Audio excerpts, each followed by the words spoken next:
आमचे शिक्षक आमच्यासाठी प्रत्यक्ष देवतुल्य व्यक्ती आहेत आणि त्यांच्या प्रती आमच्या मनातल्या भावना व्यक्त करायचा, त्यांना धन्यवाद द्यायचा दिवस म्हणजे 5 सप्टेंबर. चिखलाच्या गोळ्याला आकार द्यावा लागतो, सोन्याला सुद्धा भट्टीत तापावं लागतं, दगडापासून जर मूर्ती घडवायची असेल तर त्याला सुद्धा टाकेचे गाव सोसावे लागतात. आणि तसंच जर मनुष्य नावाच्या प्राण्याला सुसंस्कारी माणूस घडवायचा असेल ना, बनवायचा असेल ना, तर त्यासाठी शिक्षण आणि शिक्षक दोन्ही गरजेचे असतात. तेव्हाच सुसंस्कारी माणूस तयार होतो.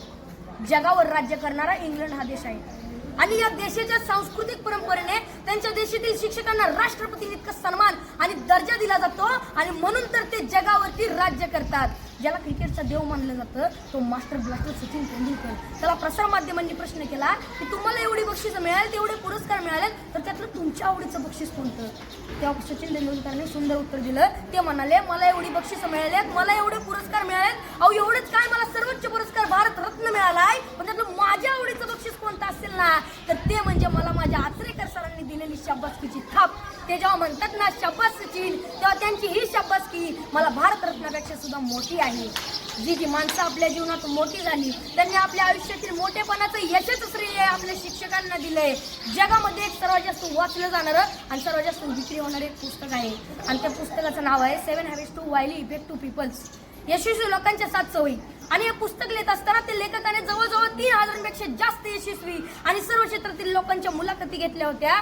तर त्यामध्ये जवळजवळ प्रत्येक यशस्वी लोकांनी आपल्या यशाचं श्रेय हे आपल्या शिक्षकांना दिलंय. मनाच्या मोठेपणाचं सर्वात मोठं उदाहरण आपल्या शिक्षकांनी आपल्याला केलेल्या सहकार्याबद्दल कृतज्ञता व्यक्त करणे आणि मनाचा सर्वात मोठा खोटरडेपणा आहे की आपल्या शिक्षकांनी आपल्याला दिलेल्या ज्ञानाबद्दल जाण आणि कृतज्ञता नसणे. अशी माणसं फार मोठी होत नाहीत आणि पुढे जाऊन ती तोंडावर पडतात.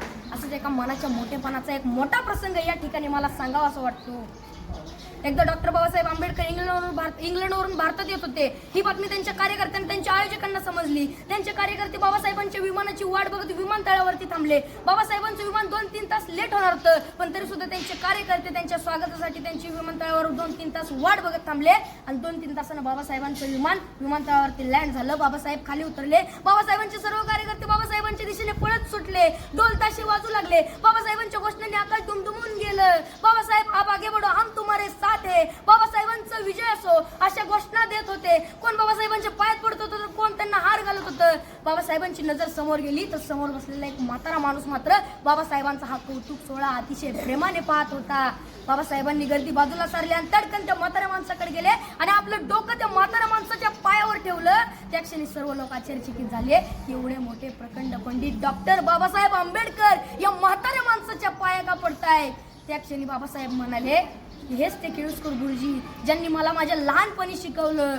गुरुजींना लहानपणीचा भेंबराव आठवायला लागला. मळलेली कपडे, फाटलेली दप्तर, फुटलेली पाटी आणि एवढं ते पोर वर्गाच्या बाहेर बसून वर्गात शिक्षकांनी शिकवलेला शिक्षणाचा एक कण एखाद्या चातक पक्षाप्रमाणे वेचत होतं. वर्गाच्या बाहेर बसून शिकला होता. त्याच्याकडे पाहून ब्राह्मण मास्तर हसला होता, कारण त्याला माझ्या भीमामध्ये उद्याचा ज्ञान सूर्य दिसला होता. डॉक्टर बाबासाहेब आंबेडकरांना केळुसकर गुरुजींना प्रचंड प्रेम आणि श्रद्धा होती.